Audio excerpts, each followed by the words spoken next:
So we've been on this journey heading to Glacier National Park, and it's been an absolute blast until we get near Bozeman, Montana. Yes, we had some challenge in Bozeman, Montana that really could have just halted the whole trip or really just derailed us for a while. And so it was quite the challenge. We did persevere, but it was quite the 6-month journey. So we're going to tell you all about it and how we nearly lost the entire roof on our grand design. Hi, I'm Sean. And I'm Nicole. And we are the Cajun Nomads.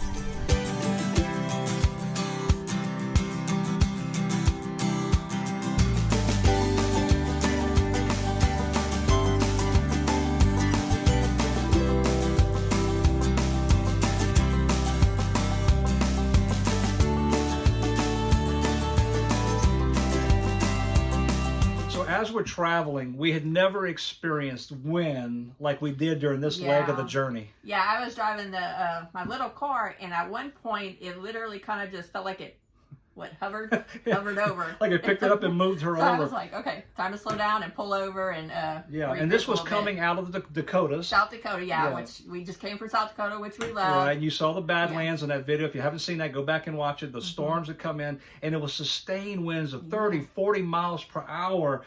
We had even read about some RVs being tipped over. Yeah, there was a few on the, coming through our Facebook feed on the road we were on that had been flipped. Yeah, so up until this time, you have to say, we have really had no significant problems with the Grand Design. Things have been going well. Our weather, really. Yeah, and even driving in that weather, it didn't really bother me. It was pretty steady. The truck pulled it great. But as I was going down the road, I could see that the side of the RVs, the flaps underneath the awnings were starting to move, and all of a sudden one looked like the entire fender well was going to come off.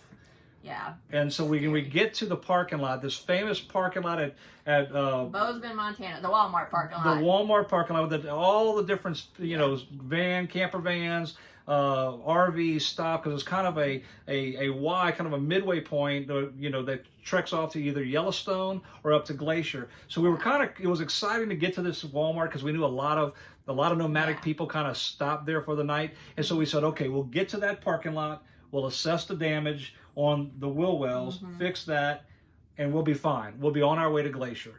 But that wasn't the case. We had no idea what we were about to find next.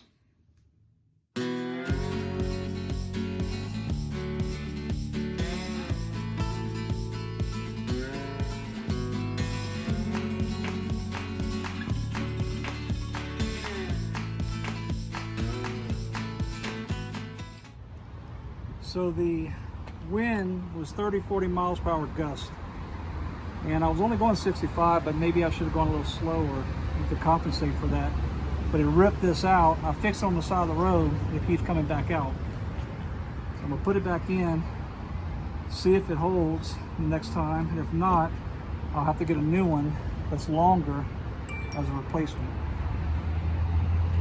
Also had some screws come out of the wheel wells because it rattled it so hard it took out screws. So I'm gonna go to Lowe's, see if I can find replacements and maybe some washers and bolts that'll hold it better.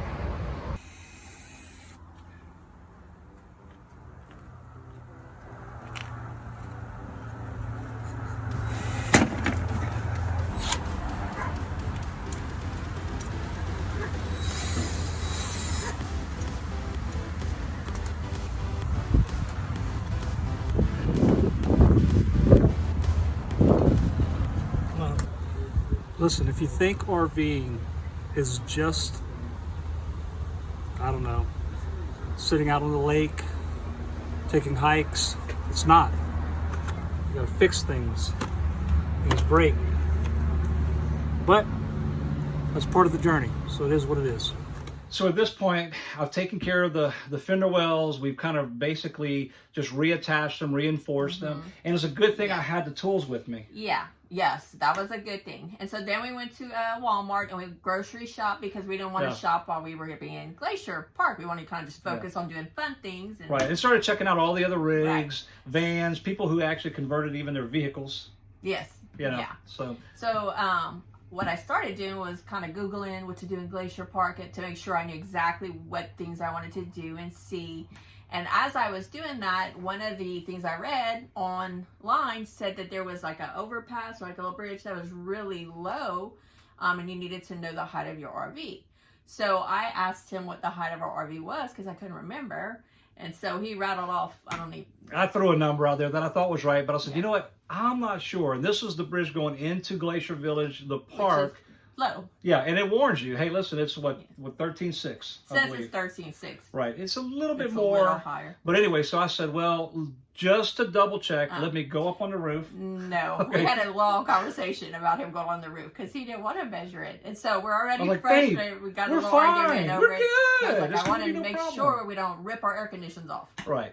So I that's kinda what finally happened. yielded to her wisdom, and I went up Thank onto God. the roof.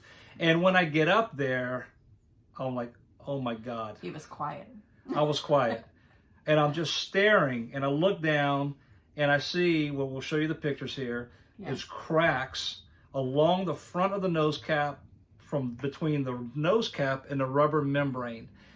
And I didn't even catch video footage. I was so rattled and so frustrated. Actually, I was pretty upset about it, because all I could think in my mind was, my wife is dreaming about getting to Glacier. We can't wait to get up there, and this could literally stop the entire trip, and until we fixed it. Yeah, or, it was ripping and it was bubbling. was There was bubbling. like bubbles all the way so through. Realistically, had more air gotten under there, it could rip off the entire roof and take the, potentially the air conditions with it and whatnot. And man, we didn't know what to do. And so the problem is, we're in the height of travel season. Yes. In the height of COVID, as you guys know. At a really popular location Right. for RVers. So everybody's RVing, Yeah. and no one could see us, no one could help us. So I just start hitting the phones. Yes.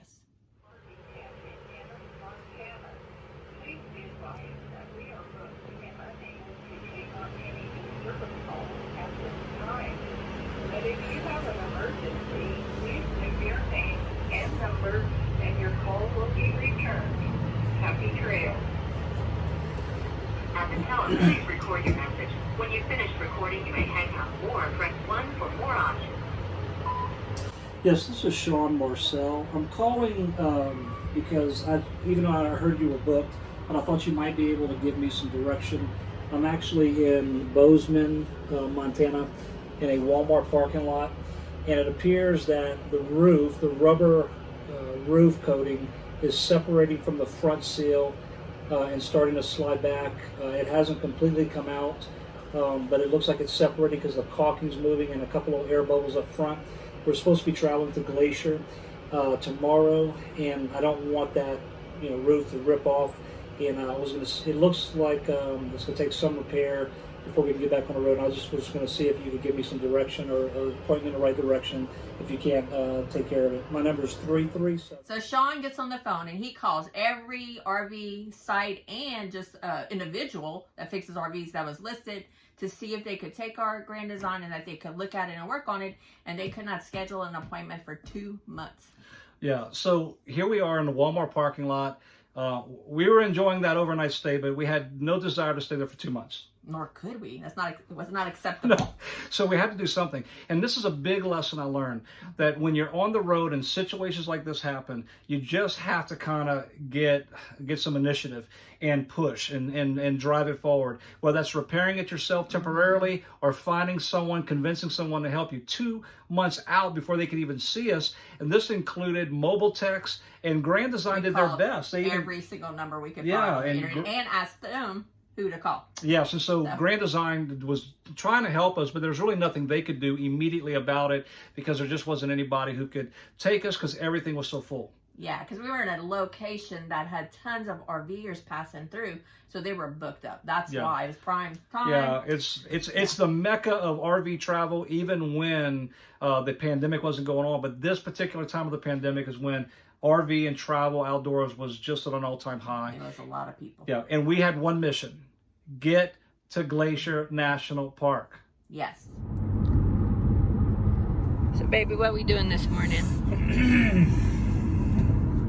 We're trying to figure out a solution to not let our roof rip off the top, because part of the wind damage, the rubber membrane is pulling back from the trim that holds it in place, and breaking and tearing the die-core sealant.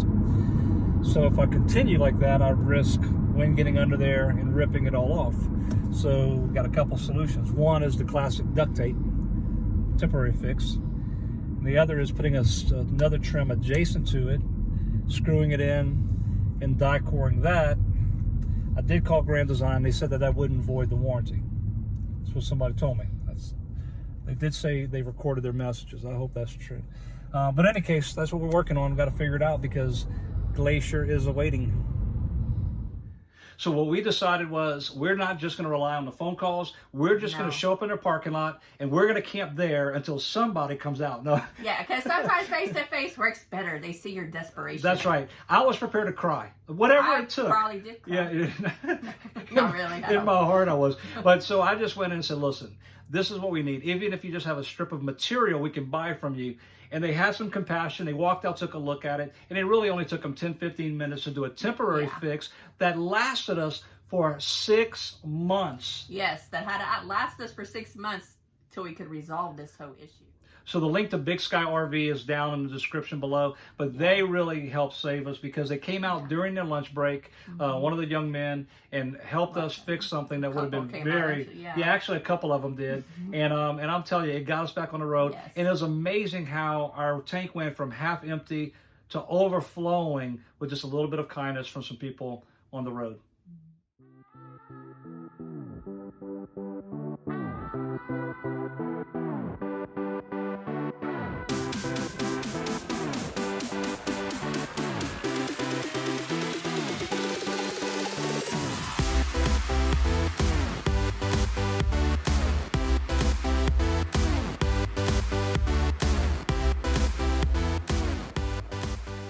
Give me an update. All right, so we're at Big Sky RV in Montana, in Bozeman, Montana. We went up on the roof, and it appears there's the nose cap, and then there's a trim that Grand Design puts on it, but there's 4 or 5 inches on both sides that the trim doesn't go all the way. So in those sections, both of them, the die core is separating, and the roof is pulling back. They think we can salvage it and save it, but we're gonna have to cut some pieces of trim, screw them in, and then die core that all down in order to keep wind from coming in and ripping off the roof. These guys were super busy and still are taking a few moments to help me. They'll either give me the material and I'll do it myself, or they'll do it. Finally, we've been able to bring our Grand Design to get the roof repaired that happened all the way back in our trip to Glacier National Park. It took months to resolve this, not all because of somebody dropping a ball. It parts issues and other things that just delayed everything. If you've ever had to repair an RV, you know that it can be quite an ordeal. This one was, but there were different factors, and so we're going to give everybody a little grace. But I'll tell you about the process, I'll tell you about how it got fixed, and I'll tell you about a wonderful organization that we worked with, our service center, called Cajun Campers, that really were excellent in guiding us through this process. We can't thank them enough. And so let me just show you around a little bit.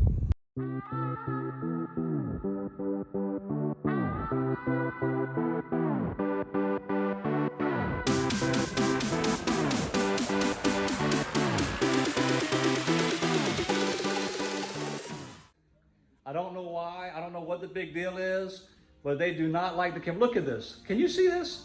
They do not like the camera at all. But they've got a great little, area with supplies. It's not a huge store, but it really has most of the things you would need, in your day-to-day RVing. So I'm gonna check in with them, and then we'll see what this process is gonna look like. And hopefully we'll have our roof repaired, as well as a couple other little things we needed to take care of while we had it in the shop. Look here, if you want to know if you're in South Louisiana and you're doing work in South Louisiana, when you show up and the repair staff and the ownership is cleaning fish, what you got there? What you doing? Got some catfish for lunch. We're gonna fillet them suckers in a little bit. Woo! Listen, I'm here at Cajun Camp. Look, my RV's right there in the background, and they're cleaning fish for lunch. You see that? You never know if you show up if you're gonna find their bass boat, their fishing boat, and cleaning fish all at the same time. Welcome to Cajun country. But that's one thing I love about the Cajun culture, is that it's a very relaxed home atmosphere.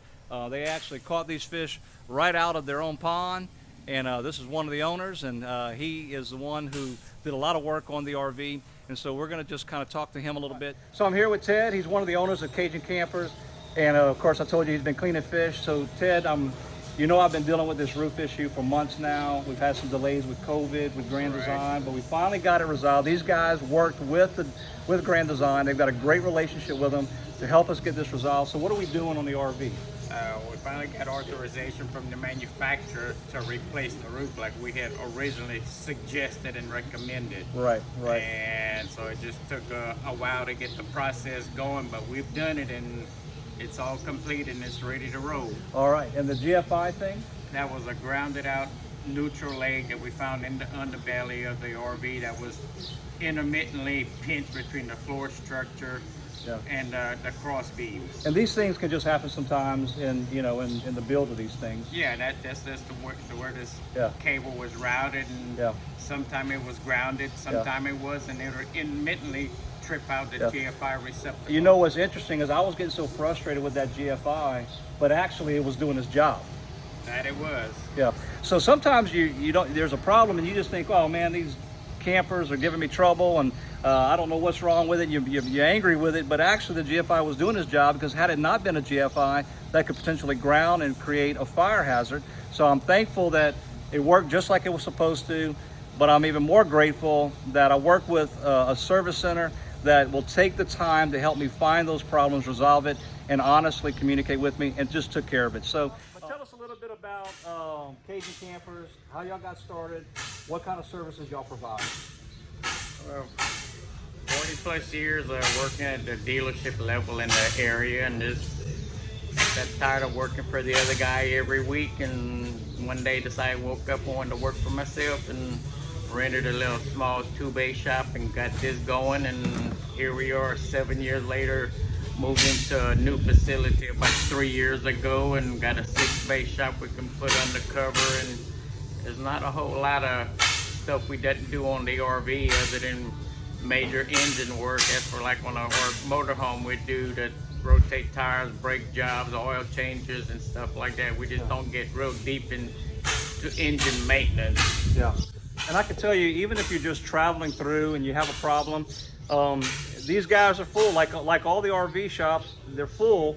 But I'll tell you one thing: if you had a problem, you have a question, you can call. They've got a friendly staff. They'll give you some guidance and take you in if they can. But they, if you're in the area and you need work done and you've been having trouble with other dealerships or other service centers, call Cajun Campers. Let them be your first call and kind of work from there. Y'all do warranty work on just about all the major brands. Certain manufacturers there refer you to the selling dealers if possible, but doesn't matter to us where you purchase your unit at. We'll be happy to work with you or the manufacturer as much as we can. Yeah. Now I've got a new roof, and we'll see how it holds up. I feel very confident. These guys stand behind their work. That's one thing you can know. If they do the work for you, they're going to stand behind it.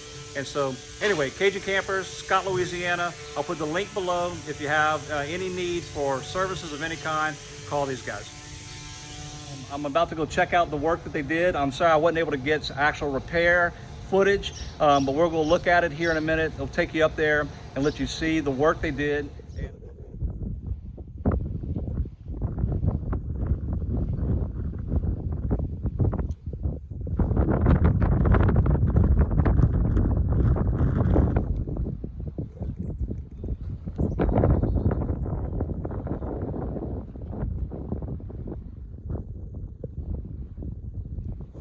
Well, it finally happened. After 6 months, we have a brand new roof, and we're so grateful to Grand Design and Cajun Camper for being just great partners in this process. It was not easy because the supply chain and everything else going on in 2020 was a challenge. Yes, it was affected. So it wasn't easy, and it did take 6 months, but it's complete. And Grand Design stood behind their product. And that's what we really wanted this video to be about, service after the sale, because we really were put a lot of stock in buying a Grand Design, and we were hoping that everything we heard would be true. And I will say that for the most part, we are very happy and we're very grateful to them for standing behind their product. But we learned some things, and we want to share some things we learned along this journey. Yes. So I would say that number one of the lessons we learned, and something this big, was you have to take initiative. When we were out there in that parking lot in Bozeman, not knowing whether or not we could make it to Glacier, we just came to a place where we had to decide, are we just going to give up and go home and just figure out, or we're going to call everybody we can call and then start showing up until we get somebody to respond. Face-to-face works. Face-to-face works. And so taking a little bit of initiative, because if we had not shown up at that parking lot, we'd still be trying to figure out how to secure that roof. So just being persistent and just keep knocking on doors until you find your answer. Don't give up. That'll be number one. Yeah, and then the second thing we learned is to check your weather app in the morning before you travel. We normally were checking it at night and just kind of preparing for the next day, but the weather rapidly changed that day, and so if we would have checked it, we may not have even driven on that road. Yeah, maybe we would have taken the second day to let the weather die. Yeah, and the truth is, we don't know exactly when that happened to the roof, because we just think that's when it happened. So, but it was windy. Yeah, and so we should check your weather. Being willing to alter your trip, and also understanding that the speed in which you drive, everything is impacted by weather, and so be wise and pay attention to weather. The third thing would be stuff happens. So be prepared. You know, when I was in the Boy Scouts, I said, be prepared. And that is true with RVing. Have a certain amount of tools, and you can reattach fenders when they come off. You can fix a tire. You can take it off the rim. Have the little things that will help you, at least temporarily, put things together until you can get a professional to help you to really repair those items. Yeah, because stuff does happen, so you just take it in stride. You know, for some reason, I was like, it's going to work out. I felt like it was going to work out. She was calm, and I was freaking out. I don't. Very strange. Yeah, I mean, I'm normally calm, but she is. He doesn't normally freak out, but he was a little freaked out. No, and I think that's all the lessons we could take away from this experience, personally. No, I think there's one more. I think you should listen to your wife. Oh, yeah. Yeah, when she says, what height is our RV? You got to get up there and measure it. Yeah, if she hadn't asked me to go measure, we would not have known. We would have lost. I think we would have lost the roof in the journey up there. Well, they pretty much said it was about to pop. So yeah, it was a little bit more. Air gets under and it takes it off. And so get up on your roof, check, double check. Even if you don't have bad weather, I think. It's a standard. You should be doing it. And every YouTube that you watch, they're going to say that. And we should have known better. But you live and you learn. And again, it's a blast to be on the road. It's a great adventure. And we wouldn't trade it for the world. But you do need to take certain precautions. Yeah, you do have challenges. Challenges do come. Yeah. So next week we'll be going to Glacier National Park. We can't wait to share that video with you. We loved it. It was amazing. Everything we had ever hoped for. So until next time. Let the good times roll.